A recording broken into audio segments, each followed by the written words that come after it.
Hello mga ka-ERSA, ang repair natin ngayon ay American Home No Frost Inverter Fridge, R600A ang kanyang refrigerant. Sa ating pagsusuri na pag-alaman natin na ang problema niya ay ang kanyang kompresor dahil ito ay grounded na. At nag-order tayo ng bagong kompresor. Shout out nga pala kay Sir Jimboy sa mabilis na pagtugon sa ating order. Napakalegit nila at kabisado nila ang kanilang mga produkto. Di gaya ng iba na napakatagal sumagot at tila hinuhulaan pa ang presyo ng kanila produkto.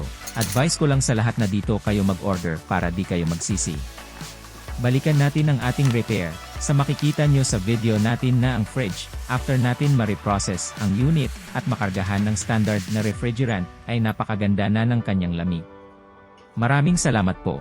Para mag-avail ng aming serbisyo, at sa mga iba pang concern regarding sa unit nyo, bisitahin lamang ang aming FB page or mag-message sa aming numero.